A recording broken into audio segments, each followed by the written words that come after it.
La séance est ouverte, bonsoir. L'ordre du jour appelle le débat sur le thème « L'austérité imposée par le gouvernement ». La conférence des présidents a décidé d'organiser ce débat en deux parties. Dans un premier temps, nous entendrons les orateurs des groupes, puis le gouvernement. Je salue Monsieur le ministre. Nous procéderons ensuite à une séquence de questions-réponses. Nous avons donc des inscrits par groupe politique. La première de ces inscrits pour le groupe de la France Insoumise est pour une durée de 10 minutes maximum, et Madame Charlotte Leduc.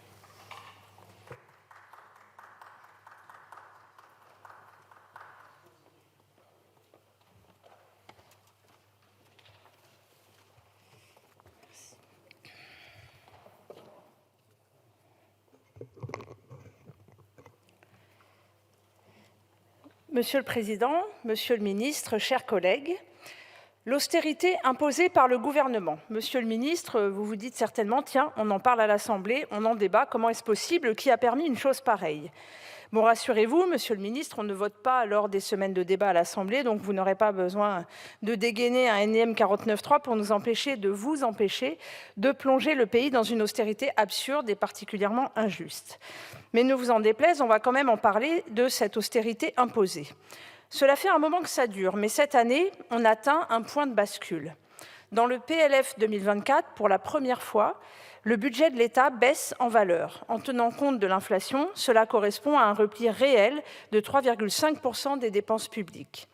À l'heure où d'immenses défis climatiques, géopolitiques, économiques et sociaux se dressent devant nous, une telle contraction de la dépense et de l'investissement public est irresponsable. Et avec ce budget déjà austéritaire et passé en force au 49.3, le gouvernement a dû revoir sa copie au bout d'à peine 2 mois. Dès février 2024, Bruno Le Maire annonce 10 milliards de coupes budgétaires, juste après avoir revu à la baisse les perspectives de croissance de 1,4% à 1% du PIB. Cette annonce anticipe également la confirmation d'un déficit bien pire qu'annoncé par le gouvernement pour 2023.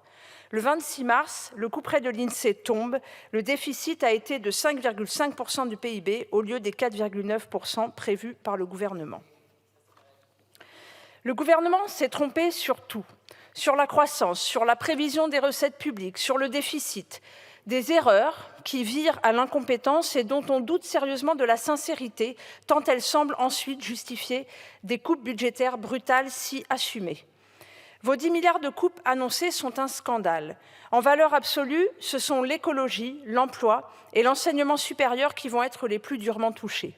En proportion, l'aide internationale et la jeunesse souffrent le plus.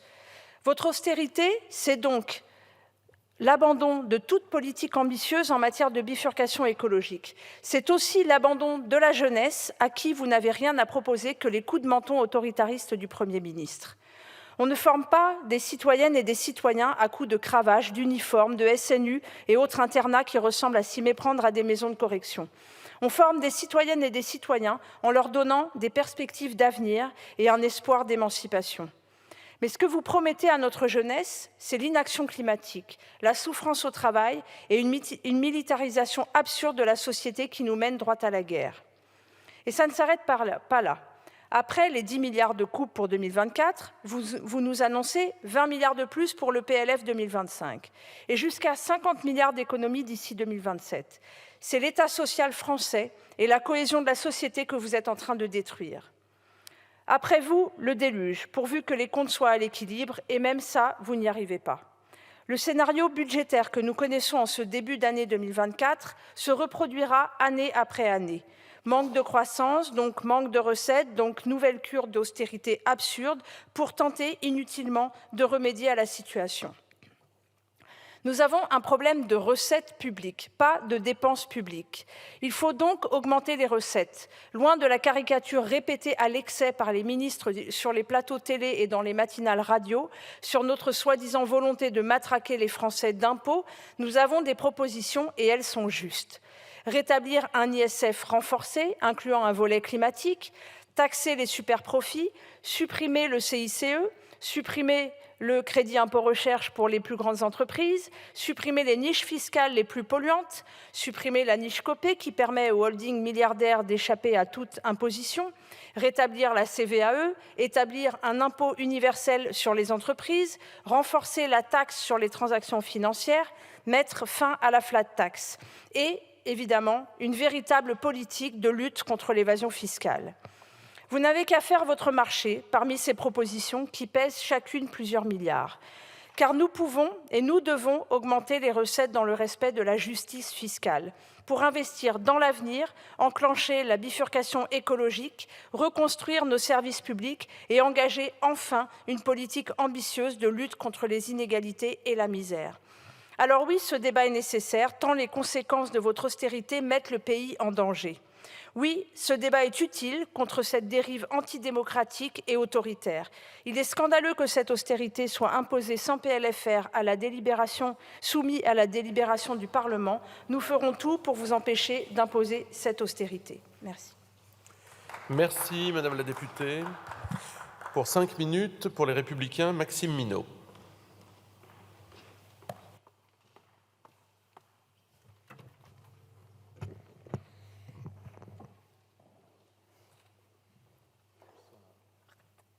Monsieur le Président, Monsieur le Ministre, mes chers collègues, en 2017, Emmanuel Macron promettait de réaliser 60 milliards d'économies d'ici la fin du quinquennat et de ramener les comptes publics à l'équilibre, de réduire notre dette de 5 points et de supprimer 120 000 postes de fonctionnaires. Résultat, 7 ans après. En 2023, le déficit public a connu un dérapage sans précédent, moins 5,4 du PIB, quand le gouvernement promettait qu'il serait de moins 4,9%. Le Haut Conseil des finances publiques parle d'ailleurs d'une année noire pour les finances publiques. En 2024, le nouvel objectif de déficit sera à moins 5,1% du PIB, alors que le gouvernement tablait jusqu'à présent sur moins 4,4%. Cela implique de faire 20 milliards d'économies par rapport à ce qui a été voté dans la loi de finances pour 2024. Après les 10 milliards de crédits annulés par décret, sans que la représentation nationale ne soit associée, il reste 10 milliards à trouver cette année. 23 des 28 pays de l'Union européenne ont profité des taux négatifs pour se désendetter entre 2014 et 2019. La France faisait quant à elle partie des 5 pays qui continuaient d'augmenter leur dette, et elle sera d'ailleurs le 3e pays le plus endetté de l'Europe en 2024. À la fin du premier quinquennat d'Emmanuel Macron, plus de 72 000 agents de la fonction publique supplémentaire avaient été recrutés. Le déficit commercial considérablement accentué et le poids de la dépense publique avait plus que doublé. On est donc bien loin de l'austérité. Il me semble important de rappeler qu'au moment de l'élection d'Emmanuel Macron, en 2017, 7 pays avaient une dette plus élevée que la France. Désormais, il n'en reste plus que 2, la Grèce et l'Italie. Même un pays comme le Portugal, jadis plus endetté que nous, a su faire redescendre sa dette sous les 100% du PIB. Tous les pays de l'UE sont revenus sous les 3% du déficit public PIB d'ici à 2026, sauf nous. Alors, où est passé le Mozart de la finance? Malgré tout, le gouvernement maintient son objectif d'un déficit public sous les 3% du PIB pour 2027. Les agences de notation Fitch et Moody's laissent clairement entendre qu'elles n'y croient pas, et le FMI prévoit de son côté un déficit de 4,3% en 2027. Et indique d'ailleurs que le déficit français ne serait pas repassé sous la barre des 3% du PIB d'ici 2029. Pourtant, les hypothèses de croissance du gouvernement restent exagérément optimistes. Les prévisions de dette et de déficit seront donc quasiment impossibles à tenir. Si la croissance française s'avère, comme c'est probable, plus faible que celle attendue par l'exécutif, les économies à faire seront donc plus importantes. Notre taux de dépenses publiques, 56,3% en 2024, est supérieur de 8 points à celui de la moyenne de la zone euro. Et la France affiche toujours, après le Danemark, le taux de prélèvement obligatoire le plus élevé d'Europe, 44,1% du PIB en 2024. Alors, après 7 ans de renoncement et de politique de l'argent magique, le gouvernement se réveille et annonce soudainement des économies irréalisables qui risquent de mettre en péril la croissance française. Le tout, je le répète, sans en référer à la représentation nationale, puisque le président Emmanuel Macron lui-même refuse une loi de finances rectificative. Le groupe Les Républicains alerte depuis des années sur le risque qui pèse sur notre économie et les dangers que la politique du gouvernement fait peser sur notre pays. Des réformes structurelles essentielles doivent être entreprises pour réduire les dépenses publiques et le poids de la dette. Bref, stop à la politique du sparadrap. À quand un réel débat avec la représentation nationale? Merci, monsieur le député. Pour le groupe socialiste, je ne vois pas monsieur Brun, et donc c'est pour le groupe GDR, monsieur Nicolas Sansu.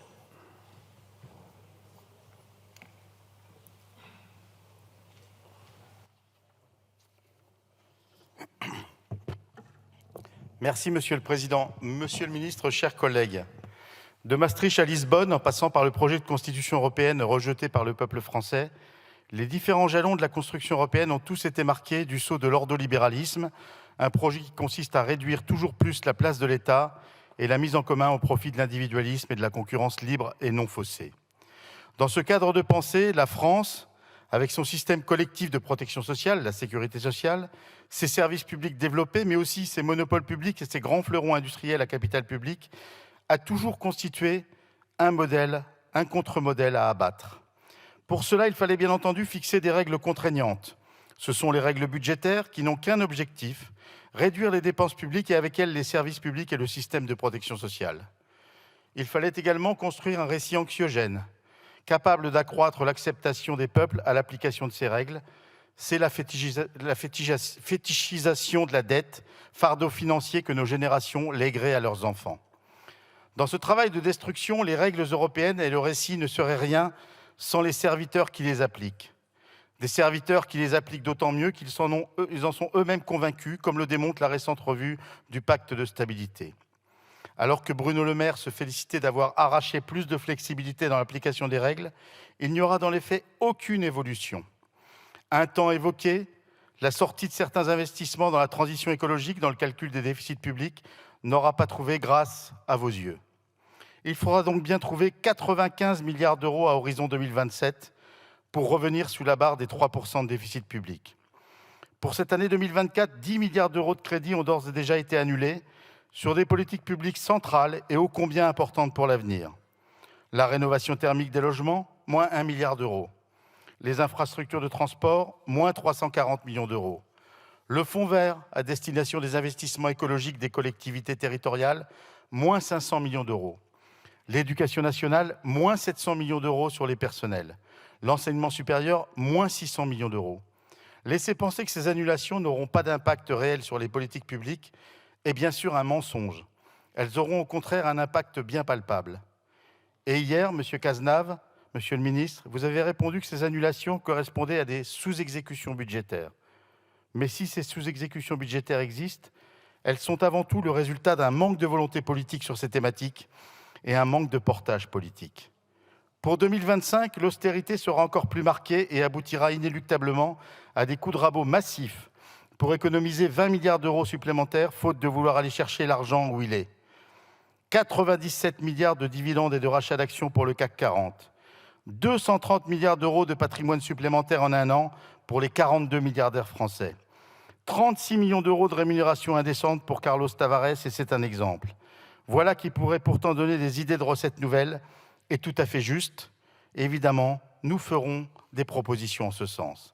Mais non, vous refusez tout nouveau prélèvement au prétexte que notre pays posséderait les taux de prélèvement obligatoires et de dépenses publiques les plus importantes de l'OCDE. Mais ces taux élevés ne traduisent pas une quelconque inefficacité ou un gaspillage. Ils traduisent au contraire un choix de société, celui de réponse collective plutôt qu'individuelle, qui se révèle d'ailleurs plus efficace. Prenons un exemple. La France consacre environ 12% de son PIB à son système de santé, structuré autour de la sécurité sociale. Aux États-Unis, c'est 20% du PIB qui partent dans des systèmes d'assurance privée individuels, pour des résultats plus mauvais, marqués par de très fortes inégalités. Alors oui, il y a moins de dépenses publiques, mais les dépenses de santé sont bien plus élevées et bien moins efficaces. Qu'importe ces faits bien établis, l'objectif doit être de poursuivre la réduction de la place de l'État. À 3 reprises, Monsieur le ministre, et peut-être que ce sera une 4e tout à l'heure, vous avez été questionné sur la sous-indexation des pensions de retraite pour 2025. Vous n'avez jamais répondu. Preuve que le sujet est sur la table. Je retente encore ma chance. Allez-vous, oui ou non, désindexer les pensions de retraite en 2025 pour faire des économies? En procédant à la sous-indexation des retraites, en augmentant l'âge de départ à la retraite, en accroissant la période de cotisation des retraites, vous participez à la destruction de notre système de retraite publique au profit d'assurances privées qui viendront bientôt combler le vide que la puissance publique aura laissé. C'est la raison pour laquelle notre groupe portera justement dans le cadre de sa niche parlementaire une proposition de loi visant à constitutionnaliser la sécurité sociale afin de la protéger des assauts répétés des libéraux et des marchés. Face aux politiques d'austérité qui affaiblissent l'État et les services publics, qui concourent à l'individualisme et la concurrence de tous contre tous, vous trouverez toujours les députés du groupe GDR sur votre route. Je vous remercie. Merci, monsieur le député. Pour le groupe LIOT, monsieur Michel Castellane.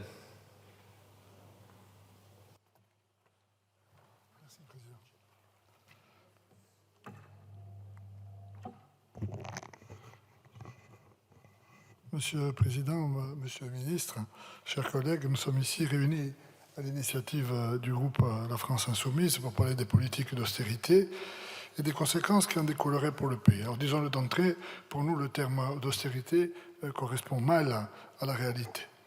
La sortie du quoi qu'il en coûte du Covid ne signifie pas pour autant restriction budgétaire.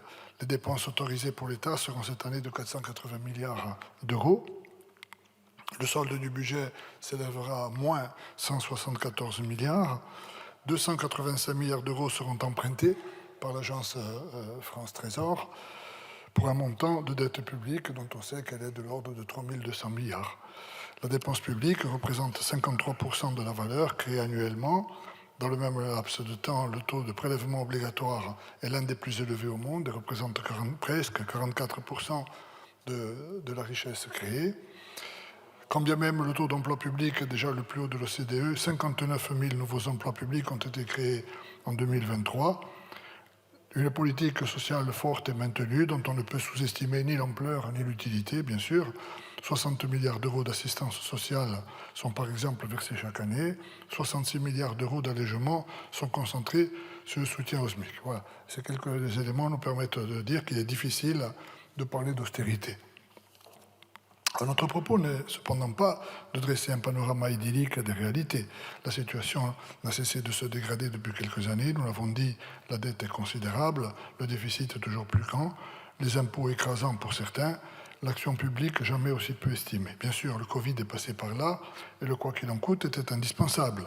Mais face à cette situation, jamais n'a été cherchée une coalition solide, jamais n'ont été associées les oppositions à l'action publique, du 49.3 au monologue de Bercy, et tracer une route solitaire. Le gouvernement préfère à une loi des finances rectificative et donc à un vote de la représentation nationale des décrets d'annulation de crédit. Ces coupes brutales, sans concertation, sont dramatiques et créent un précédent grave en muselant la représentation nationale sur des questions budgétaires. Au groupe LIOT, nous efforçons de suivre une ligne claire visant à un rééquilibrage juste de nos comptes publics. Juste parce qu'il s'agit de taxer en fonction des ressources, d'oxygéner la création de richesses et de soutenir les plus en difficulté. Nous sommes un groupe qui est petit, certes, mais malgré nos marges de manœuvre contraintes, nous ne sommes pas avares de propositions. Je pense aux propositions de loi de mon collègue Benjamin Saint-Huil visant à réduire le déficit de l'État et à améliorer l'équité du système fiscal, ou encore celle sur le rachat d'actions, celle aussi de Christophe Negelen sur la taxation des transactions financières, la proposition de taxe sur les superprofits, voilà, ou encore celle que personnellement je porte visant à relocaliser la détention de notre dette publique. Il y a des gisements potentiels qui seraient de nature à financer des politiques utiles. Je pense à l'extension du chèque énergie, sur lequel nous avions un accord et qui aide les travailleurs périurbains et ruraux. Au groupe LIOT, nous avons également la volonté de porter la voix des territoires. Et dans ce domaine, le moins vertueux, c'est-à-dire l'État, impose aux plus sages, les collectivités, de pallier ces lacunes sans concéder la moindre autonomie fiscale et en réduisant les ressources dont elles disposent. Il y a là un domaine majeur d'évolution des relations entre l'État central et les territoires qu'il faudra traiter, qu'on le veuille ou pas.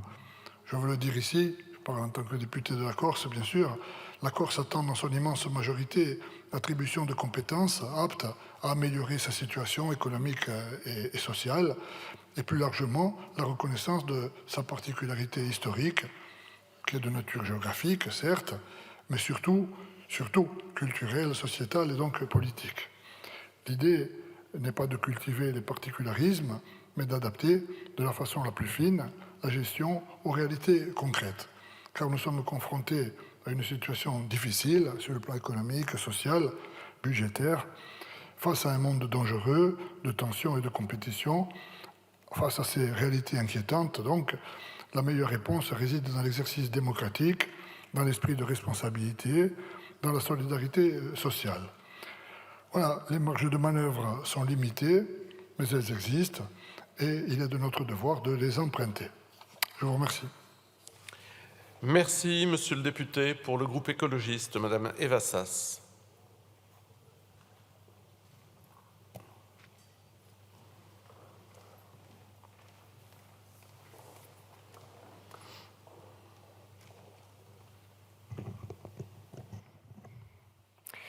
Merci, Monsieur le Président, Monsieur le Ministre, chers collègues. Depuis 7 ans, vous sabrez les recettes fiscales et versez le champagne aux entreprises. C'était donc ça, le projet que le Président hurlait de ses vœux à Lyon en 2017. Open bar pour les plus riches et les multinationales, et pour les autres, on attend le ruissellement. Évidemment, il n'y en a pas eu, et le déficit s'est creusé 5,5% en 2023.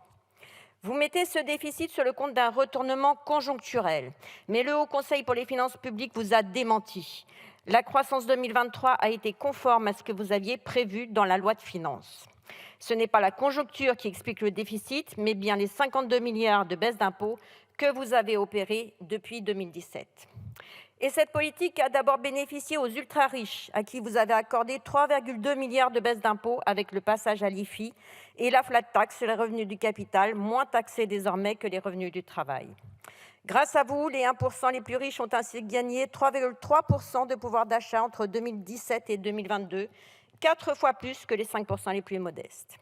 Quant aux entreprises, vous les avez fait bénéficier de 11 milliards de baisse d'impôts sur les sociétés, 14 milliards de baisse d'impôts de production et encore 1 milliard au budget 2024 avec une nouvelle baisse de la CVAE.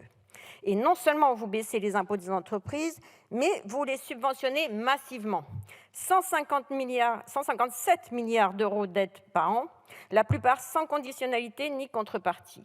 80 milliards d'exonération de cotisations, 7,3 milliards de crédit impôt recherche, 3,3 milliards d'aides aux employeurs pour les embauches d'alternants.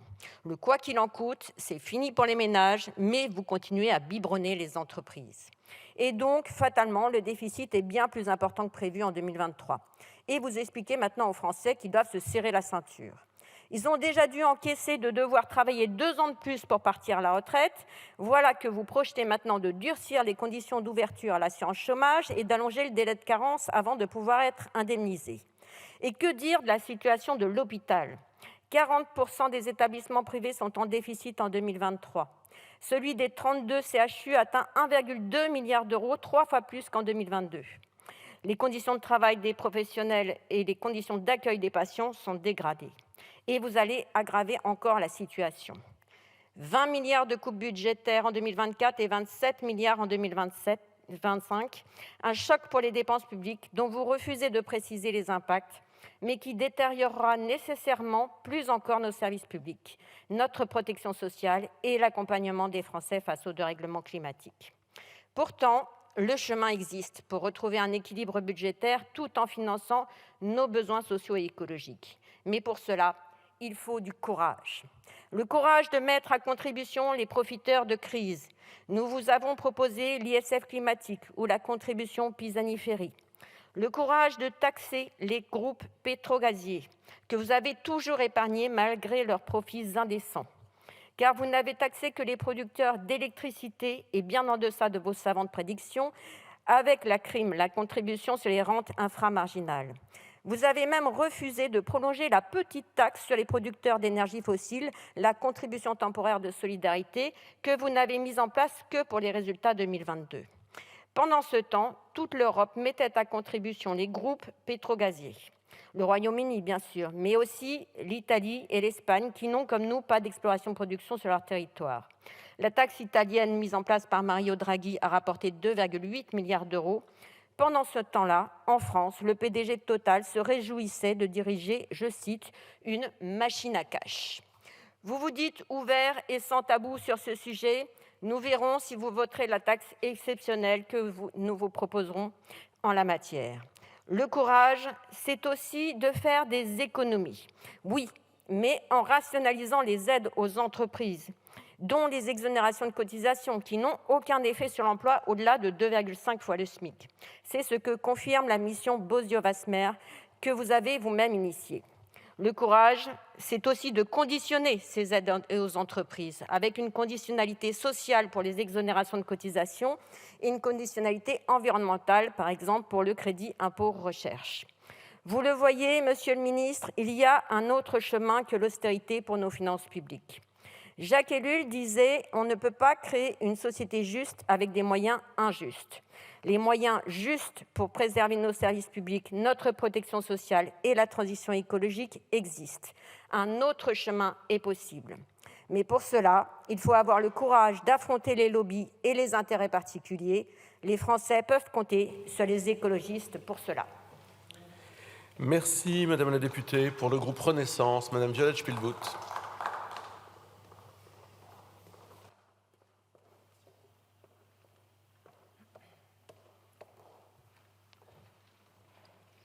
Merci, Monsieur le Président, Monsieur le Ministre, chers collègues.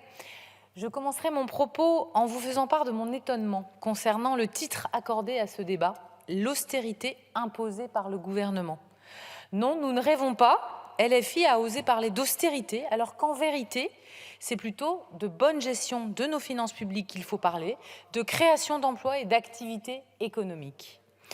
Oui, nous devons revenir à des comptes publics sains, mais ce n'est pas avec les recettes de LFI qu'on va y arriver. Si on vous écoute, c'est simple, c'est la banqueroute. 250 milliards d'euros de dépenses publiques par an, selon Jean-Luc Mélenchon, 332 milliards d'euros de dépenses selon Terra Nova. Et quels moyens pour financer ces dépenses? Facile, c'est le matraquage fiscal. Il faut augmenter les impôts, bien entendu pas les vôtres, messieurs, dames, mais les impôts des riches. Comme si l'augmentation ciblée des impôts était une réponse magique. De l'autre côté de l'hémicycle, le Rassemblement national n'est pas en reste. Selon votre programme, chers collègues, c'est la promesse de la faillite, plus de 100 milliards de déficit en plus chaque année. À tous ceux qui veulent faire croire que notre économie est à l'arrêt, je leur réponds que les faits sont pourtant là. La croissance française progresse, le PIB croît de 0,2% au premier trimestre 2024. C'est un nouveau signe qui traduit la solidité de notre économie. La stratégie du gouvernement est payante. Pour la 5e année consécutive, la France est le pays d'Europe le plus attractif. Et dernièrement, les agences de notation Moody's et Fitch ont décidé de maintenir inchangée la notation de la dette souveraine de la France. Tout cela, c'est le fruit d'une politique économique constante, conduite depuis 2017.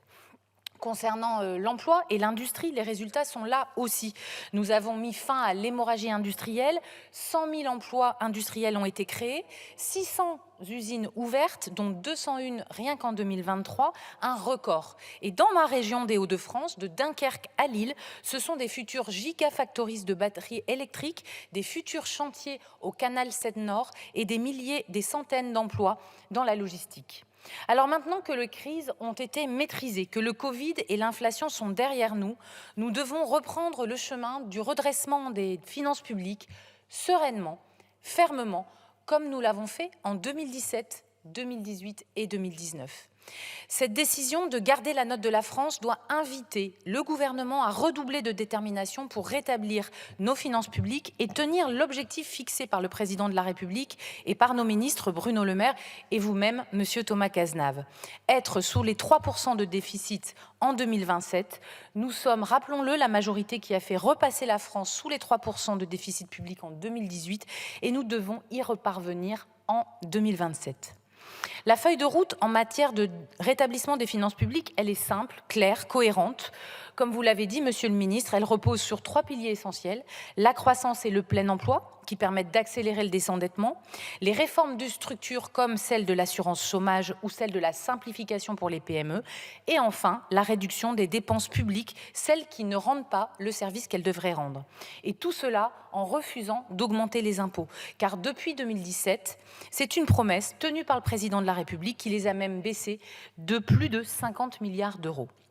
Mes chers collègues, il n'est plus question de posture, mais bien de vision. Nous n'avons jamais été aussi nombreux, c'est vrai, à nous alarmer sur le niveau de la dette. Cette situation doit nous amener à rassembler toutes celles et ceux qui, au-delà des polémiques, veulent sincèrement et fermement rétablir les finances publiques de la nation. Cette situation doit nous amener, nous, parlementaires de tous bords, à prendre nos responsabilités et à proposer des économies au gouvernement maintenant et d'ici les discussions sur le PLF 2025. Pour ma part, avec mon collègue Alexandre Holroyd, rapporteur du budget culture, nous avons travaillé et nous avons fait des propositions concrètes dans le domaine culturel à travers une tribune que nous avons publiée il y a un mois, le 15 avril dernier. Cela passe par la fin de la perfusion à l'argent public partout, y compris dans la culture, qui reste parfois, je dis bien dispendieuse, souvent inégalitaire et inefficace. La culture mérite de l'ambition et les enjeux sont multiples à l'heure de la numérisation, de l'intelligence artificielle, de l'économie du partage et de l'essor des plateformes. Il est temps de faire des choix courageux comme revoir certaines rémunérations, repenser le modèle de production des événements ou mutualiser des établissements culturels. C'est en ce sens que notre Assemblée peut agir, pas en s'apitoyant sur la situation du pays, ni en hystérisant le débat, mais bien en proposant des solutions concrètes, utiles et protectrices pour les Français. Je vous remercie. Merci, Madame la députée. Pour le groupe du Rassemblement national, Monsieur Johan Gillet.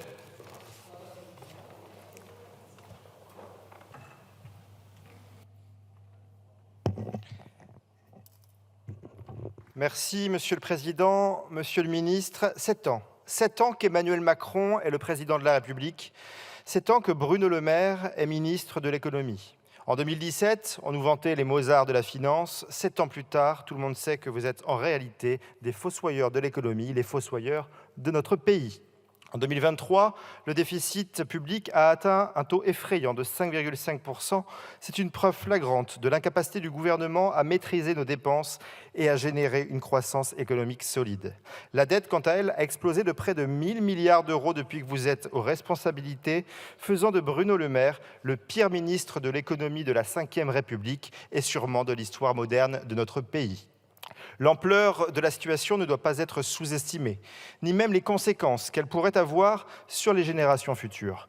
La balance commerciale française est également déficitaire de près de 100 milliards d'euros. Nos industries sont étranglées, nos entreprises, notamment les PME, sont étouffées par une bureaucratie toujours plus lourde et des taxes excessives. Les chiffres parlent d'eux-mêmes. Le nombre de défaillances d'entreprises est en augmentation de près de 36%, avec plus de 57 700 procédures ouvertes rien qu'en 2023. Pendant ce temps, le gouvernement continue de dilapider l'argent des Français en les contraignant, eux, à toujours plus se serrer la ceinture. En plus de l'incompétence et de l'inconséquence du gouvernement, les Français doivent subir l'austérité. Le gouvernement a martelé une première fois la nécessité de réduire les dépenses publiques de 10 milliards d'euros. Puis le 6 mars dernier, dans une interview au Monde, Bruno Le Maire annonçait qu'un projet de loi de finances rectificative à l'été, si nécessaire, était envisageable, tout en plaidant pour la recherche d'au moins 12 milliards d'euros d'économies supplémentaires en 2025.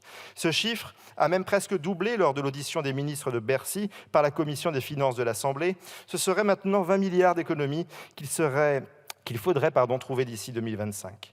Le gouvernement refuse de parler d'austérité, elle est pourtant bien là. L'objectif est clair, orchestrer des coupes budgétaires sous couvert de résorber le déficit public. Ces coupes, qui visent notamment la transition écologique, le travail ou l'éducation, doivent permettre, selon vos dires, de respecter l'objectif de réduire le déficit public à 4,4% du produit intérieur brut en 2024. Encore une fois, plutôt que de faire les économies là où les Français les attendent, la Macronie préfère imposer l'austérité. À titre d'exemple, 1 milliard d'euros seront retirés du dispositif MaPrimeRénov', moins d'argent donc pour la rénovation énergétique des logements. Le ministère de l'écologie subira la plus grande réduction, 2 milliards d'euros en moins. Le ministère du Travail sera également affecté, avec une perte de 1,1 milliard d'euros, dont 863 millions pour l'accompagnement des mutations économiques. Enfin, le ministère de l'Éducation nationale subira une réduction de près de 700 millions d'euros, comme si la situation de notre système éducatif n'exigeait pas une attention particulière. Alors qu'un effort inouï de 95 milliards d'euros doit être réalisé pour atteindre péniblement les 3% de déficit public en 2027, force est de constater que le gouvernement n'a pas le début d'une solution à proposer, si ce n'est poursuivre une politique ayant déjà aggravé la dette et provoqué plusieurs records de prélèvements obligatoires. Le groupe Rassemblement national et sa présidente Marine Le Pen ont pourtant proposé des mesures concrètes pour sortir la France de sa descente aux enfers en matière économique. Nous pensons qu'il est impératif de s'attaquer à des sujets qui paraissent tabous aux yeux du gouvernement, tels que la fraude fiscale et sociale qui prive l'État de ressources nécessaires au fonctionnement de services publics essentiels. Pour dégager des économies et des marges de manœuvre, il est également crucial de revoir la politique migratoire et notre contribution nette à l'Union européenne. Le coût net de l'immigration en France, évalué entre 35 et 50 milliards d'euros par an, doit être sérieusement regardé. Non, l'immigration ne rapporte pas à la France, ça c'est du slogan, un slogan des immigrationnistes que vous êtes. En parallèle, des réformes structurelles sont nécessaires, la privatisation du service public audiovisuel et radiophonique, ainsi que la simplification du millefeuille administratif. Enfin, pour renforcer les recettes de l'État, nous préconisons l'instauration de nouvelles taxes ciblées sur les superprofits, les rachats d'actions et les surdividendes, ainsi que sur la fortune financière. Ces mesures contribueraient à équilibrer nos comptes publics et à assurer une gestion financière plus responsable et équitable. Mais les Français le savent, il n'y a pas de fatalité. Ils savent qu'ils pourront, en 2027, compter sur une Marine Le Pen présidente et un Jordan Bardella Premier ministre pour redresser la France. D'ici là, je les invite à se mobiliser et à vous infliger le 9 juin prochain une correction démocratique sans précédent, une correction démocratique que vous méritez tant. Merci, monsieur le député. Je n'ai plus d'orateurs inscrits. Je donne donc la parole à monsieur Thomas Cazenave, ministre délégué chargé des comptes publics.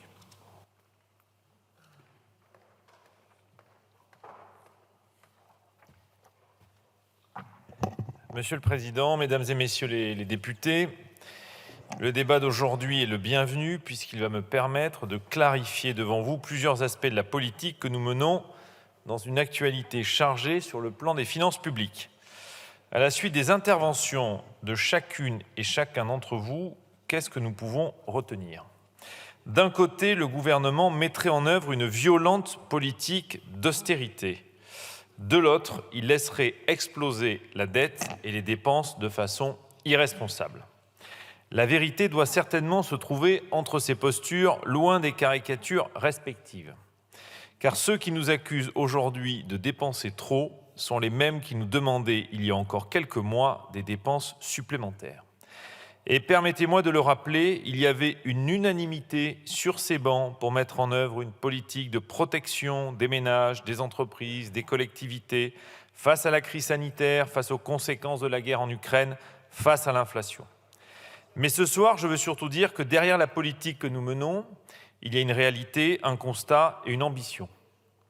La réalité d'abord, 1 600 milliards d'euros. Ce chiffre, c'est le montant de notre dépense publique annuelle, qui représente 57,3% du PIB, première place en Europe. Derrière ce chiffre, c'est l'ensemble de l'action de l'État, des collectivités territoriales et de la sécurité sociale qui prend corps, l'éducation, la défense, la sécurité, la recherche, la protection de nos concitoyens les plus fragiles, le soutien à l'investissement, l'action de nos élus dans les territoires, en somme, toutes nos politiques publiques. C'est important d'avoir en tête les ordres de grandeur pour pouvoir ensuite les mettre en perspective. Ensuite, il y a un constat. Le contexte économique international est moins favorable, mais notre croissance reste solide. Nous ne sommes pas le seul pays européen à avoir abaissé notre prévision de croissance en début d'année 2024. En février, l'Allemagne a revu sa croissance pour 2024 à plus 0,2% contre une prévision initialement de 1,3%. Le gouvernement italien tape désormais sur une croissance de 1% cette année contre 1,2% précédemment. Mais cette conjoncture moins favorable, malgré cette conjoncture moins favorable, les fondamentaux de notre croissance restent solides. Soutenus par les réformes structurelles, les investissements mis en œuvre depuis 2017 et de façon plus conjoncturelle, par l'accélération de la consommation des ménages, permise par la baisse de l'inflation, elle est désormais de 2,2%. Les derniers chiffres de l'INSEE montrent par ailleurs que l'acquis de croissance pour 2024 s'élève désormais à 0,5% à la fin du premier trimestre, confortant notre prévision de 1% pour cette année. Et nous sommes pour la 5e année consécutive le pays le plus attractif d'Europe. Enfin, il y a une ambition, celle de ramener notre déficit sous 3%. Depuis 2020, depuis le début des crises successives, la France a été au rendez-vous pour protéger nos compatriotes. Chômage partiel, fonds de solidarité, vaccins, bouclier tarifaire. Face à l'inflation, nous avons mis en place des dispositifs indispensables pour protéger le pouvoir d'achat. Ils n'en ont pas moins un coût. Nous sortons de ces crises en ayant préservé notre économie, nos emplois et notre potentiel de croissance. Il faut le dire, sans le quoi qu'il en coûte, la crise nous aurait en réalité coûté beaucoup plus cher. Nous devons maintenant retrouver le chemin de la réduction du déficit qui doit s'établir sous les 3% en 2027, comme nous l'avons fait en 2018 et 2019. Non pas parce que ce chiffre est un totem, mais parce que c'est la cible qui nous permet de stabiliser la dette. Pour tenir cet engagement, notre stratégie repose sur des efforts ciblés qui n'ont rien à voir avec l'austérité. S'agissant des dépenses de l'État, nous avons annulé 10 milliards d'euros de crédits pour l'année 2024. Je reconnais que c'est un effort dans lequel tous les ministères se sont engagés. Je reconnais également que c'est une décision inédite dans l'histoire budgétaire qui témoigne effectivement de notre détermination et notre capacité à prendre des décisions difficiles. Mais je rappelle que ces annulations, contrairement à ce qui a pu être dit ce soir, ont été faites dans un cadre complètement conforme à la loi organique relative aux lois de finances et que nous avons assumé et précisé devant la représentation nationale à plusieurs reprises sans jamais nous dérober. Je rappelle aussi que ces 10 milliards d'euros représentent par rapport à la somme des crédits des ministères moins de 1,5% des crédits ouverts sur le périmètre de dépenses de l'État. Et surtout, ces annulations sont à mettre en regard avec les 1 600 milliards d'euros de dépenses publiques et surtout de l'augmentation massive des dépenses de l'État depuis 2019. On est donc loin de l'austérité. Pour autant, certains considèrent, que je les ai entendus à cette tribune à l'instant, que maîtriser la dépense publique en ciblant les dépenses de fonctionnement de l'État et des collectivités, de réduire de 1,5% son budget, ce serait sombrer dans l'austérité. Pardon de le dire, mais ceux-là n'ont jamais vu de près une politique austéritaire, avec des licenciements massifs de fonctionnaires, des réductions de traitements et de pensions, des coupes dans toutes les subventions publiques. Voilà la réalité de l'austérité et de ses conséquences. Qu'en est-il réellement? Depuis 2017, le budget de la justice a augmenté de 40%.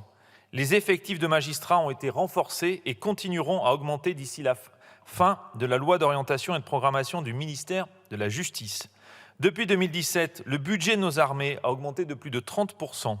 La loi de programmation militaire vise à poursuivre cette dynamique d'ici 2030 dans un contexte géopolitique qui impose à notre pays de pouvoir compter sur des forces armées de plus grande qualité encore.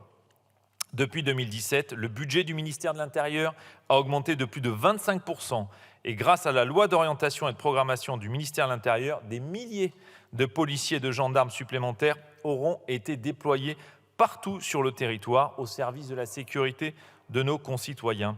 Au terme de ces 10 ans, nous n'aurons jamais autant investi dans la transition écologique. Rien qu'en 2024, ce sont 40 milliards d'euros de dépenses favorables à l'environnement et c'est historique. C'est le budget le plus vert de notre histoire.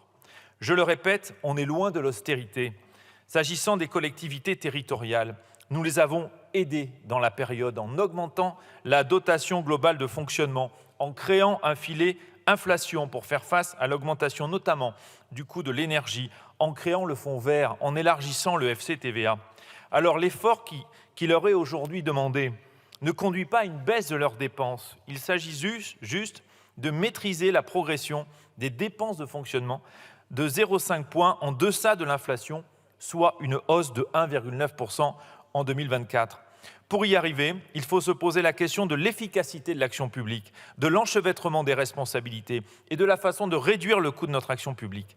On ne maîtrisera pas nos dépenses sans réforme structurelle. Ce sera d'ailleurs le sens des conclusions qui seront bientôt présentées par le questeur Éric Woerth, mais aussi par Boris Ravignon, dont la mission va aussi contribuer à ce constat du coût de notre désorganisation collective. Je continuerai de mener un dialogue constant avec les élus locaux de tous bords et de toutes les régions pour avancer ensemble sur ces réformes dont nous avons collectivement besoin. Concernant les dépenses de sécurité sociale, elles nous ont permis de faire face à la crise sanitaire et de soutenir notre système de santé. En 2023, l'Ondam hospitalier a pour la première fois dépassé les 100 milliards d'euros. Nous poursuivons ces efforts en 2024. Ainsi, l'Ondam hospitalier est en hausse de 26 millions d'euros par rapport à 2027. De même, les dépenses de l'Ondam en faveur du grand âge et du handicap ont augmenté de 11 milliards d'euros depuis 2017 pour atteindre 31 milliards d'euros en 2024. Et en 2024, nous continuerons de porter des réformes structurelles pour plus de travail, plus de croissance, plus de recettes. Ce que je vous décris ici n'a rien à voir avec l'austérité qui fragiliserait la croissance. C'est la poursuite d'une stratégie économique payante qui s'accompagne d'une gestion sérieuse de nos dépenses publiques. Au sujet de cette stratégie économique, je veux ici l'assumer, nous y serons fidèles.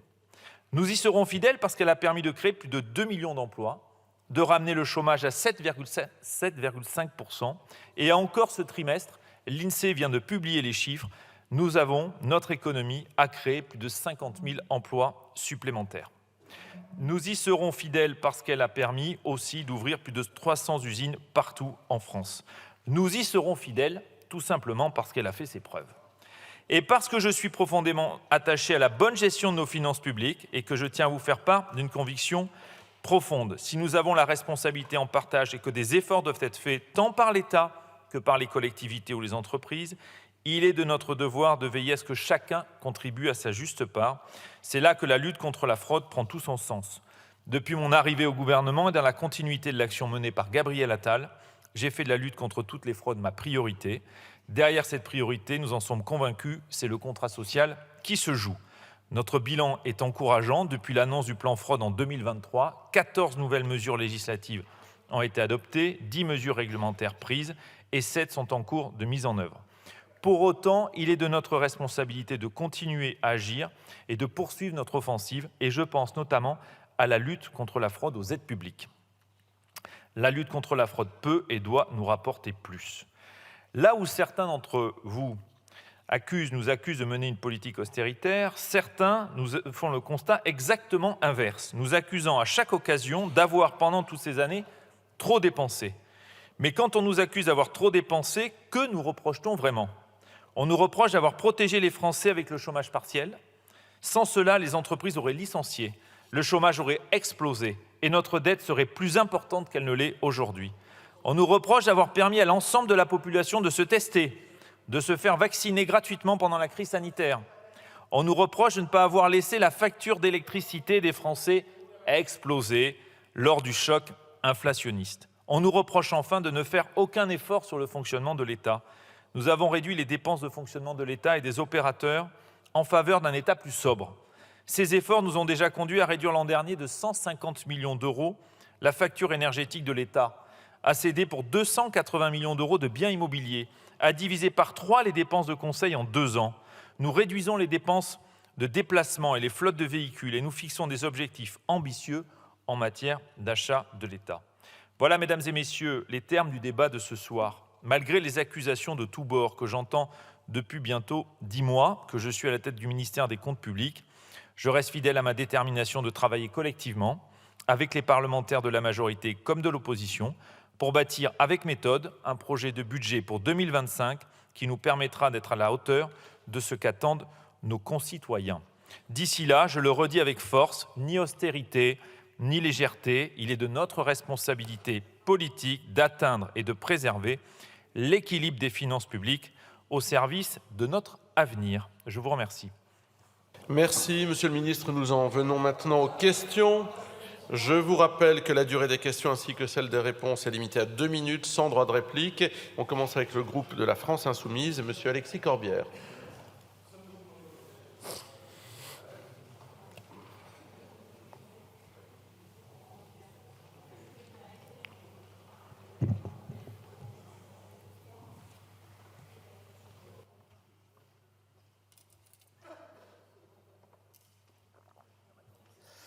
Monsieur le ministre, derrière des chiffres froids, il y a des vies. En février dernier, monsieur Bruno Le Maire a annoncé une purge budgétaire de 10 milliards d'euros. 10 milliards d'euros. Quelques semaines plus tard, il indiquait aux Français qu'il faudrait faire un effort, vous avez répété ce mot, effort, de 12 à 20 milliards d'euros d'économies supplémentaires pour l'année 2025. Effort, avez-vous dit, mais par qui? Demandez-vous un effort aux grands groupes qui, comme Total, ont réalisé des bénéfices records l'année dernière de 21,7 milliards? Non. Demandez-vous des efforts aux actionnaires qui ont reçu 67,8 milliards d'euros de dividendes l'année dernière? Non. Par contre, pour l'éducation nationale, vous réclamez 692 millions en moins pour l'année prochaine. Vous avez indiqué que l'école était pour vous la mère de nos batailles, à qui je donnerai tous les moyens nécessaires pour réussir, a dit le Premier ministre lors de son discours en quelque sorte d'investiture. Tous les moyens nécessaires pour réussir. Et puis concrètement, 692 millions en moins. Et pourtant, dans vos textes, c'est l'objet de votre question. Aucune précision n'est apportée sur quel poste ces économies seraient prises.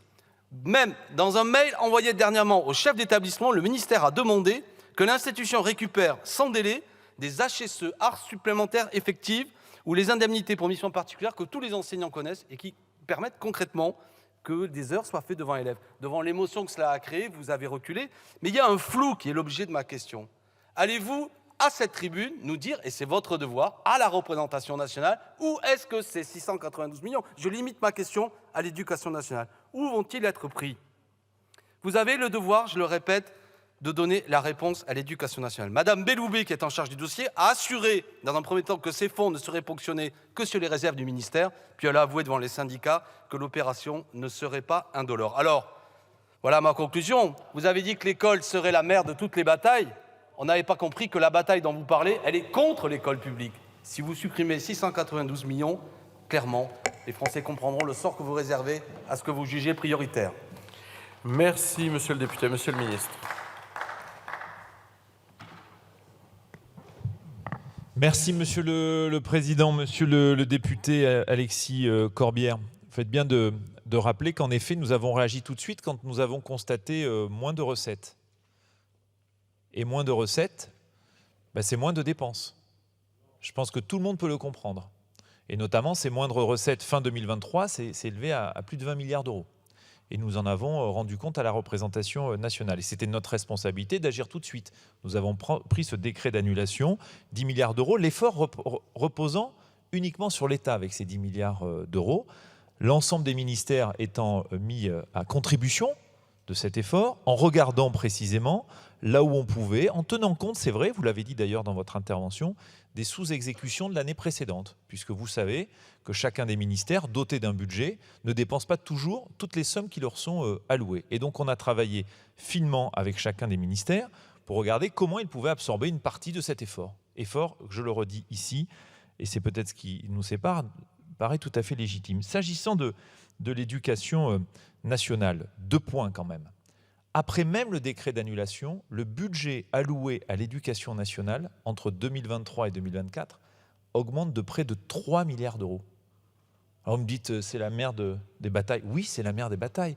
Quand on met dans un budget plus de 3 milliards d'euros supplémentaires sur le budget de l'éducation nationale, je considère et je redis ici que c'est une priorité absolue portée par le gouvernement, le président de la République et le Premier ministre. Et s'agissant de ce décret d'annulation, nous avons toujours dit que ça ne remettait pas en question le schéma d'emploi au sein du ministère de l'Éducation nationale. Et sa décomposition entre ce qu'on appelle le hors T2, en dehors des dépenses de masse salariale, c'est 213 millions d'euros en dehors de la masse salariale et 470 millions d'euros dans la masse salariale, sans remise en question du schéma d'emploi, compte tenu des sous-exécutions constatées chaque année.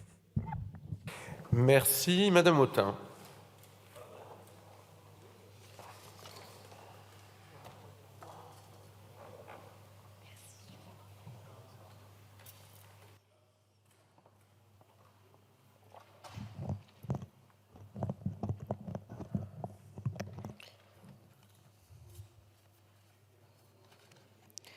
Monsieur le ministre, comment allez-vous faire?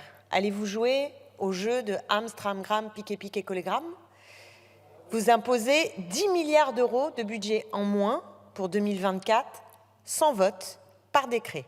Et vous annoncez encore 20 milliards supplémentaires pour 2025. Alors, où est-ce que vous allez couper dans les financements? Quels services publics allez-vous encore décimer? Quels emplois dans la fonction publique allez-vous touchés et supprimés là encore. Je prends ici la comptabilisation faite par le collectif Nos Services Publics pour qu'on se représente ce dont il s'agit, puisque vous ne dites jamais ce que vous allez faire. Ce sont des chiffres qui sont désincarnés. Je veux ici les incarner. Le collectif nous dit que 690 milliards dans l'enseignement scolaire, ça correspond à 436 écoles primaires, 54 collèges, 14 000 élèves en situation de handicap qui seraient non accompagnés. Près d'1 milliard d'euros en moins sur la prime rénov', la rénovation énergétique des logements. C'est 100 à 150 000 logements non rénovés. C'est l'équivalent de logements non rénovés dans la ville de Rennes ou de Lille.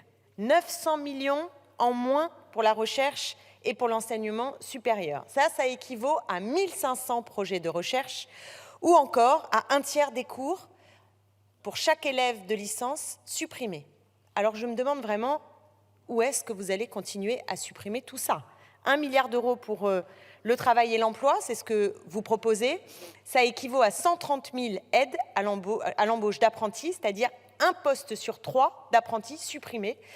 C'est considérable, absolument considérable. Le budget de la France, Monsieur le Ministre, ce n'est pas du vent.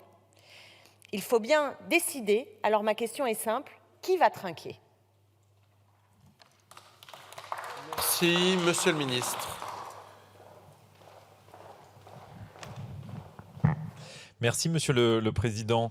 Madame la députée, d'abord, je souhaiterais repréciser à la faveur de ce débat le cadre dans lequel nous avons procédé à cette annulation. Vous dites par décret, sans vote du Parlement.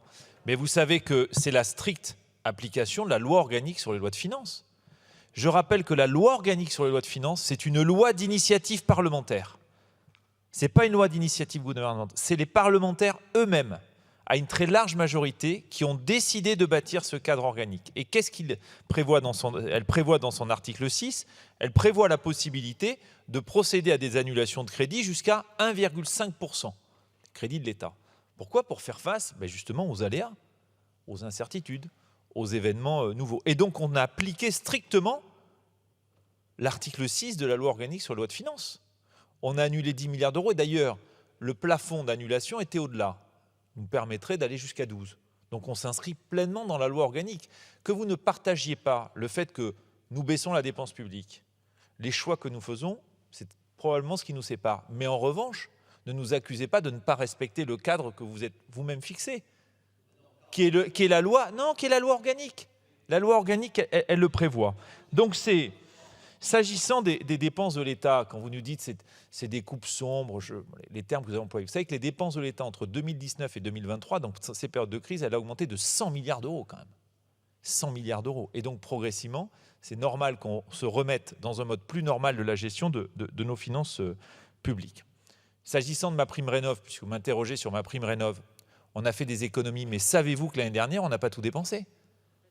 On n'a pas tout dépensé. Parce que ce n'est pas tout de mettre beaucoup d'argent dans un budget. Il faut des artisans formés. Vous le savez très bien, je crois. Et donc, il ne suffit pas de se faire plaisir avec des chiffres très élevés. Faut-il encore qu'il y ait une réalité derrière? Et vous savez qu'après cette annulation, pardon, excusez-moi, Monsieur le Président, j'en ai terminé avec ça. Juste pour vous dire, après cette annulation, le budget de ma prime rénov' continue d'augmenter de 800 millions d'euros. Merci, Monsieur le Ministre. Pour le groupe socialiste, Monsieur Le Seul. Merci, Président. Monsieur le Ministre, chers collègues, avec la baisse du budget annuel de 10 milliards d'euros, votre gouvernement engage une politique d'austérité sans l'assumer. Depuis l'annonce de cette coupe dans le budget de la Nation, votre gouvernement n'a de cesse que de tenter d'en minimiser ou d'en taire les effets. Vous tentez de nous faire croire que ces gros coups de rabot n'auraient aucun effet sur le quotidien de nos concitoyens, et notamment les plus fragiles. Mais c'est faux, Monsieur le Ministre, personne n'est dupe. Contrairement à ce que vous tentez de faire croire aux Français, la suppression de ces 10 milliards d'euros va avoir un impact réel sur leur vie quotidienne. Alors que la rénovation énergétique des bâtiments est essentielle, votre coup de rabot se traduit par la baisse du budget de MaPrimeRénov' de 1 milliard d'euros sur les 5 prévus au budget 2024. Concrètement, pour plusieurs centaines de ménages, c'est l'isolation thermique ou l'installation d'une pompe à chaleur qui ne seront pas financées. À y regarder de plus près, votre cure d'austérité sélective, acte 1, se traduit aussi par une baisse de 1,1 milliard d'euros pour le ministère de l'Emploi, dont 863 millions pour la section accompagnement des mutations économiques. soit une baisse de budget qui permet de prévenir les licenciements et d'aider concrètement à reclasser les salariés licenciés. Dans ma circonscription, à Port-Jérôme-Lisbonne, l'entreprise ExxonMobil a annoncé l'arrêt de son activité chimie et la suppression de 647 emplois, menaçant la destruction totale de plus de 4000 emplois induits sur le territoire et la baisse des ressources fiscales des collectivités locales. Si rien n'est fait, c'est une austérité programmée pour tout le territoire qui se dessine, alors que l'entreprise est largement bénéficiaire au niveau national comme au niveau mondial. En parallèle des annonces austéritaires sélectives du gouvernement comme de certaines entreprises, certains groupes du CAC 40 réalisent de tels profits mirifiques qu'ils financent le rachat d'actions pour favoriser la survaleur actionnariale au lieu de favoriser l'économie circulaire, l'emploi et les sous-traitants locaux.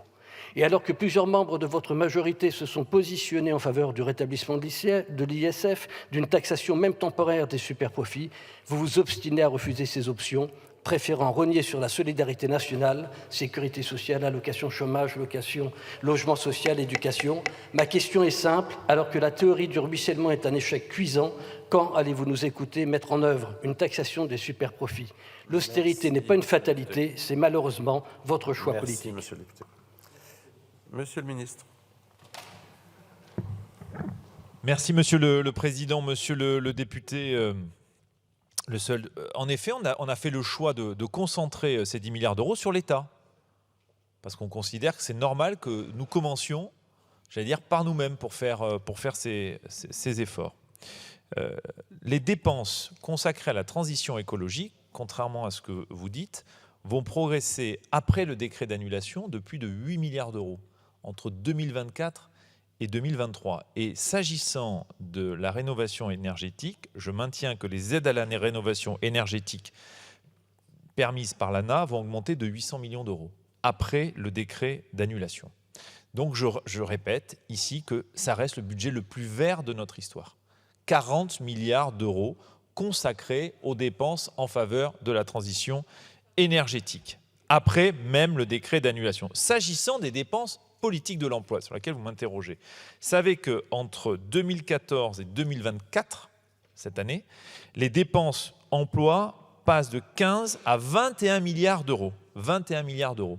Et vous savez qu'en 2024, après le décret d'annulation, nous consacrerons 450 millions d'euros de plus par rapport à ce qu'on a dépensé en 2023.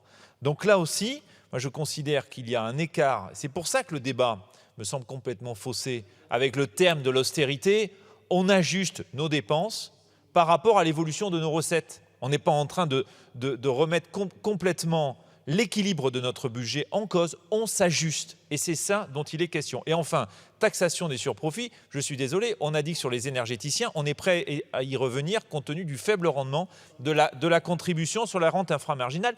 On a dit qu'on était prêt à y travailler. D'ailleurs, des députés de la majorité y travaillent. Et nous sommes prêts, comme sur les rachats d'actions, à évoluer sur le sujet. Merci, Monsieur le ministre. Pour le groupe GDR, Monsieur Sansu. Merci, Monsieur le Président. Monsieur le ministre, avant toute chose, je veux m'inquiéter de votre non-réponse sur la question que je vous pose pour la 4e fois. Allez-vous maintenir l'indexation sur l'inflation des pensions de retraite et allocations sociales en 2025? En même temps, votre non-réponse, vos réponses. J'avais prévu de m'attarder sur les difficultés des collectivités territoriales à partir des choix que vous faites, notamment de restriction des soutiens à l'investissement, qui sont une ineptie devant l'urgence écologique, l'urgence sociale, l'urgence démocratique. Vous estimez que les collectivités locales et d'abord le bloc communal devraient participer à la réduction du déficit, mais les collectivités locales, et vous le savez, ont des budgets de fonctionnement en équilibre et des budgets d'investissement dont la dette est stable. Donc ils ne sont pour rien dans l'aggravation du déficit public. Pour autant, Monsieur le ministre, écoutez-moi bien, ma question sera tout autre et je souhaiterais que vous puissiez y répondre. Venu de nombreux bancs de notre Assemblée, montre l'exigence d'une contribution sur les hauts patrimoines pour financer la transition écologique. Cette disposition, qui de Gabriel Zucman aux auteurs Pisani-Ferry-Mahfouz, d'Oxfam à la plateforme Tax the Rich fait consensus, sera portée par plusieurs groupes dans le cadre du projet de loi de finances pour 2025.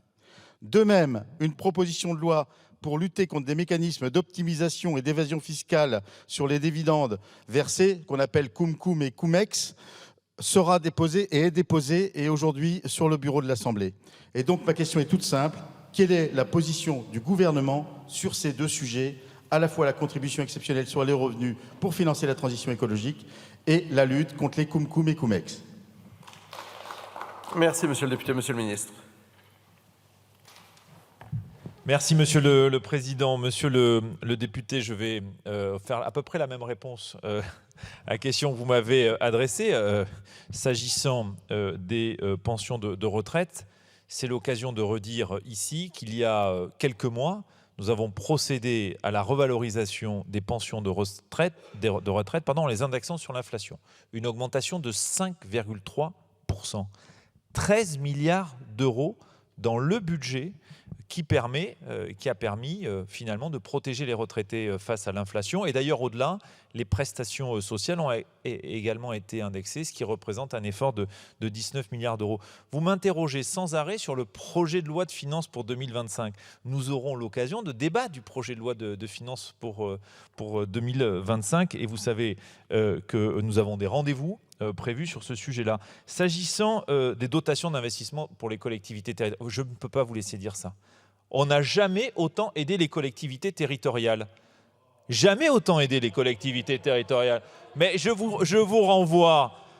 De quand date la création du fonds vert avec 2 milliards d'euros? De quand date la création du fonds vert avec 2 milliards d'euros? Ben oui, c'était il y a 2 ans. C'était il y a 2 ans, c'est 2 milliards d'euros. Nous n'avons fait aucun effort. Et je rappelle sur ces bancs que quand il a fallu mettre les collectivités territoriales à contribution pour plus de 10 milliards d'euros sur la dotation globale de fonctionnement, je crois qu'on ne vous a pas entendu à l'époque. Et s'agissant, c'est un global.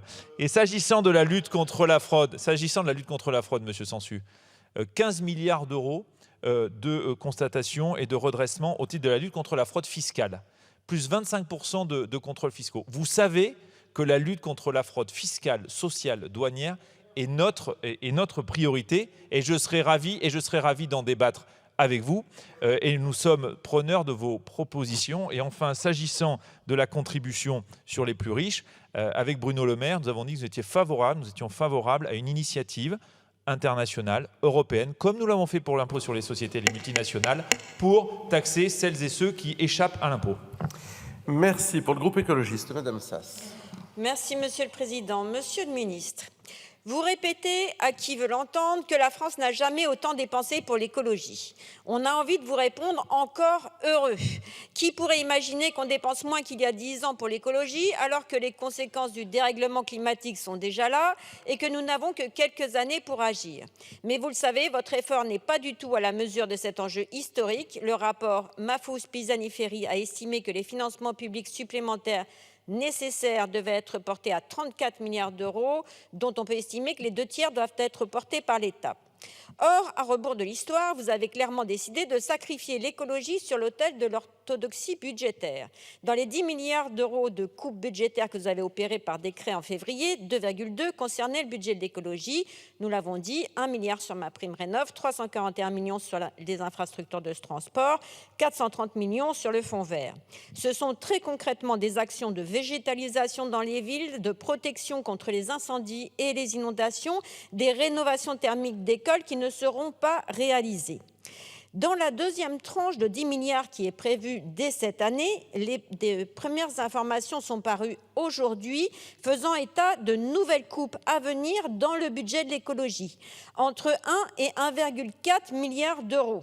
Donc ma question est simple. Monsieur le ministre, confirmez-vous que vous prévoyez de nouvelles coupes budgétaires à nouveau sur le budget de l'écologie, et êtes-vous conscient que vous laissez les Français seuls, désarmés, face aux conséquences du dérèglement climatique, au moment où ils ont le plus besoin d'être accompagnés?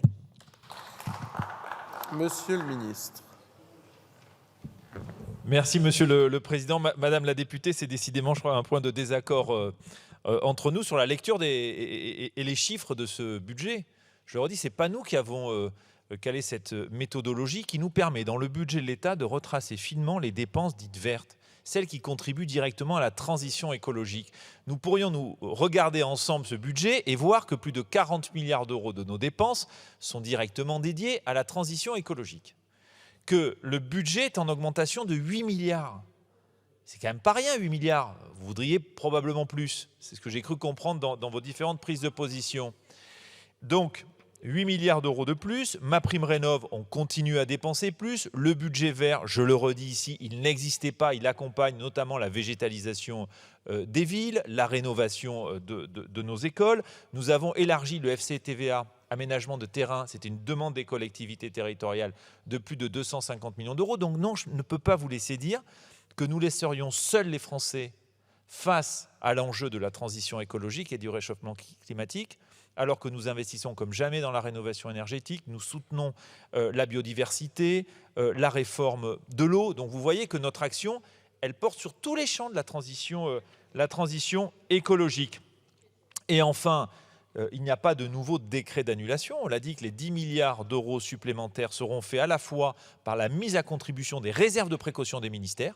Et dans le ministère de la Transition écologique, il y a aussi de nombreux opérateurs qui possèdent une trésorerie qui peut être utilisée pour faire ces efforts, que nous allons demander aux collectivités territoriales de ralentir leurs dépenses, on a déjà fait, et un travail sur les recettes qui est engagé par les parlementaires de la majorité. Et tout ça permettant de faire les 10 milliards d'euros supplémentaires pour tenir l'engagement que nous avons pris de ramener le déficit à 5,1% cette année.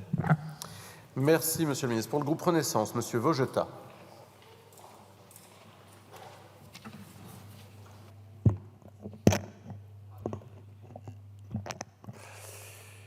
Merci, Monsieur le Président. Monsieur le ministre, chers collègues, face au ralentissement économique en France et en Allemagne, le gouvernement s'est engagé à rétablir nos comptes publics, avec l'objectif de revenir sous les 3% de déficit d'ici 2027, puis d'atteindre l'équilibre des comptes publics en 2032.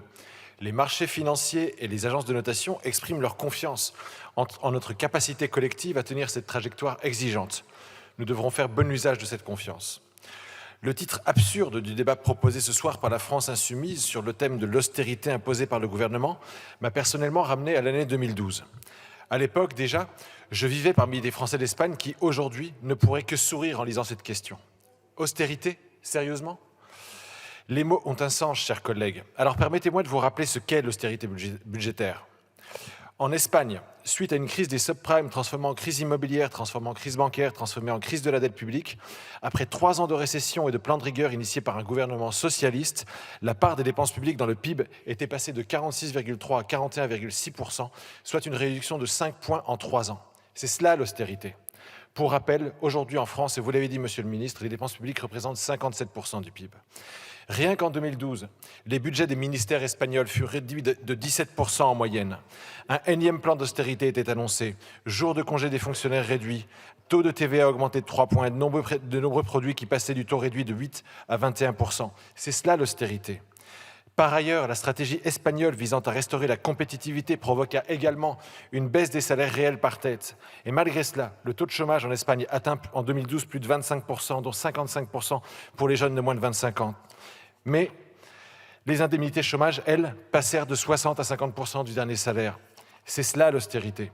Alors, chers collègues mélenchonistes et lepénistes, vous devriez parler de cesser d'austérité, car sinon, quel mot vous restera-t-il pour qualifier les sacrifices auxquels vous devriez rapidement soumettre tous les Français si nous avions le malheur que vous présidiez un jour à la politique économique de notre pays? Monsieur le ministre, ma question est donc simple. Comment qualifieriez-vous notre politique économique et budgétaire actuelle qui est tout sauf une politique d'austérité? Merci, Monsieur le député, Monsieur le ministre.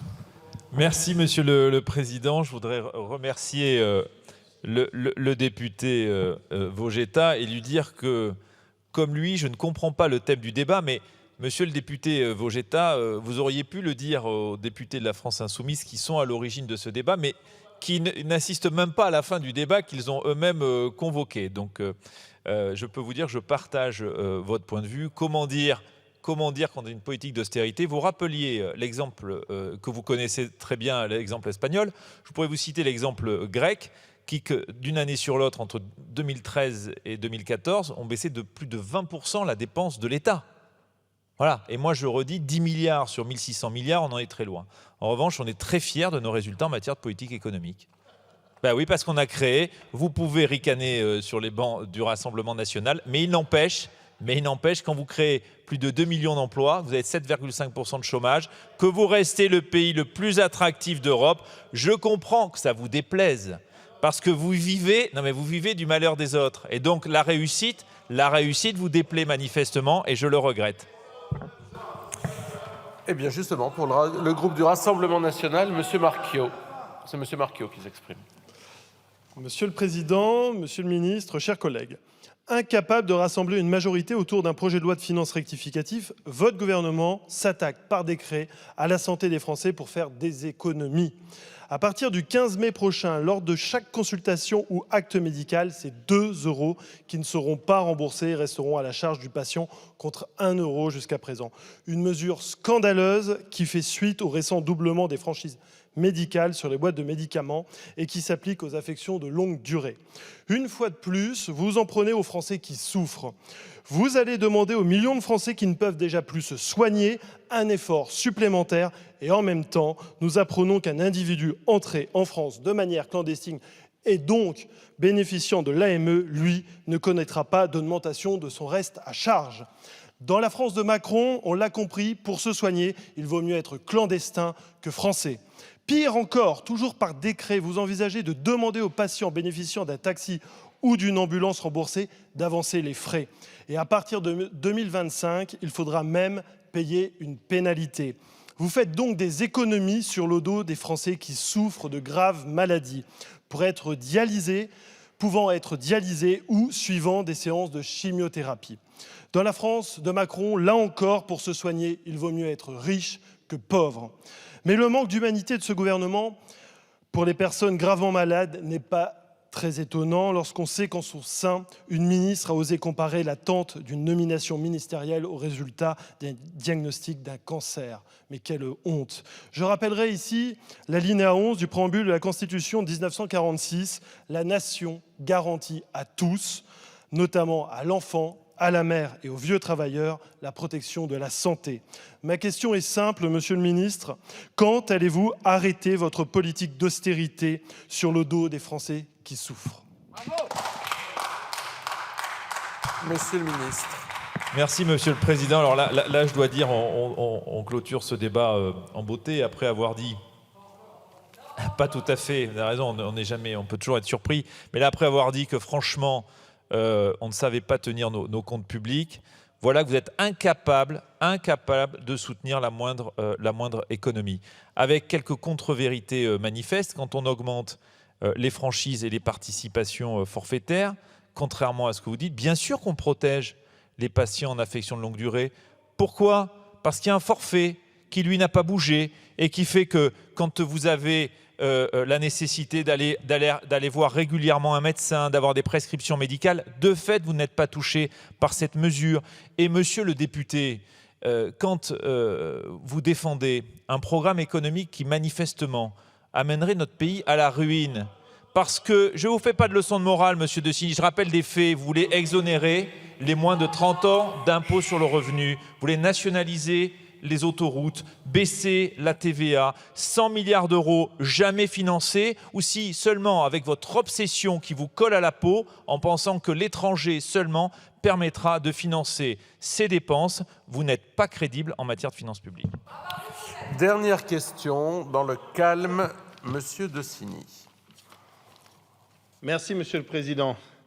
Monsieur le Ministre, chers collègues, Monsieur le Ministre, déjà, on a échangé hier sur un sujet un peu équivalent à celui d'aujourd'hui et je vous ai posé des questions, mais vous n'avez pas voulu y répondre. Donc, je vais réitérer mes questions. Je vais vous demander ce que vous avez fait de l'argent des Français.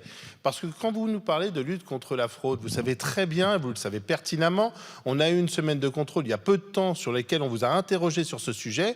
Vous n'avez rien fait. Vous n'étiez pas au rendez-vous et vous n'avez pas répondu aux questions. Quand on vous les a posées, vous les avez esquivées. Quand vous nous parlez des collectivités territoriales, Monsieur le Ministre, vous les avez mises sous perfusion. Les départements sont en souffrance. Pour la première fois depuis son existence, le département de l'Aisne, dans lequel je suis élu, cette année va déposer un budget en déséquilibre. Et son président est pourtant le secrétaire de l'Association des départements de France en charge des finances. Donc ce n'est pas une question de mauvaise gestion, c'est une question de transfert de compétences que vous n'avez pas assumé pleinement et qui met aujourd'hui les collectivités territoriales réellement en difficulté. Vous nous parliez tout à l'heure des budgets, de vos budgets verts, et des économies que vous avez réalisées, notamment dans le cadre des 10 milliards d'euros que vous êtes allés chercher. Mais vous le savez également pertinemment, je vous l'ai rappelé encore hier, que ces économies sont en fait de fausses économies, puisque ce sont sur des budgets qui avaient été volontairement surévalués que vous avez ensuite fait ces économies. Donc, vous n'êtes pas au rendez-vous, monsieur le ministre, et vos résultats sont là, et votre bilan est là. Aujourd'hui, vous allez demander aux collectivités territoriales de faire des efforts, alors que ce sont les seuls à avoir un budget en équilibre systématiquement. Vous présentez un budget en déséquilibre depuis toujours. Vous êtes un gouvernement, vous êtes dans un gouvernement qui a mené à 3 000 milliards d'euros de dette notre pays. Et à vous seul, avec Emmanuel Macron et votre ministre Bruno Le Maire, vous êtes à 900 millions d'euros. 900 milliards d'euros, pardon, excusez-moi, les chiffres sont tellement énormes qu'on s'y perd. Donc, monsieur le ministre, je suis désolé, je n'ai pas de questions à vous poser. Simplement, une chose, Merci, ne nous donnez pas de député. leçons de morale. Quand on est le dernier de la classe, Merci. on a l'humilité de rester à sa place. Merci. Monsieur le ministre. Merci, Monsieur le Président. Il n'y a donc pas de question de Monsieur Decini. Je dirais c'est un commentaire libre qui appellera de ma part un commentaire tout aussi libre pour vous dire que non, je ne comprends pas ce que vous dites, mais je pense que vous faites semblant de ne pas comprendre. Sur la fraude, par exemple, on a présenté les résultats. Vous savez, sur le travail dissimulé, on a augmenté de 50% les recouvrements sur le travail dissimulé. C'est des chiffres qui sont tout à fait publics. Sur la lutte contre la fraude fiscale, plus de 20%. Mais je sais que ces chiffres ne vous conviennent pas. Vous préféreriez, monsieur le député, que ça ne marche pas. Comme vous préféreriez que nous ne créions pas 2 millions d'emplois dans ce pays. Vous préféreriez que nous ayons un taux de chômage très élevé. Vous préféreriez que nous n'attirions aucun investisseur étranger dans tous nos territoires. Je l'entends, monsieur Decini, parce que ici vous êtes encore en campagne électorale et c'est probablement la raison pour laquelle vous n'avez aucune question à me poser. En revanche, monsieur Decini, depuis le début de ce débat et d'autres débats, je ne vous ai jamais entendu nous faire des propositions d'économie. Et quand nous faisons des économies, c'était l'interlocuteur précédent, par exemple sur les franchises, vous dites « Ah mais c'est absolument insupportable ». Pas d'économie. Mais où sont vos économies? À part l'AME, dont je rappelle qu'elle fait 1 milliard d'euros supplémentaires, c'est pas avec ça qu'on va redresser les finances publiques. Mais vous le savez, je crois, monsieur le député. C'est la raison pour laquelle je n'ai pas d'autres éléments à rajouter à ce débat. Je pense avoir expliqué quelle était notre stratégie et surtout l'efficacité économique de la politique que nous menons depuis 2017. Eh bien, le débat est clos. Prochaine séance lundi 13 mai à 16h. Conclusion de la commission mixte paritaire sur la proposition de loi améliorant l'efficacité des dispositifs de saisie et de confiscation des avoirs criminels et le projet de loi constitutionnelle portant modification du corps électoral pour les élections en Nouvelle-Calédonie. La séance est levée.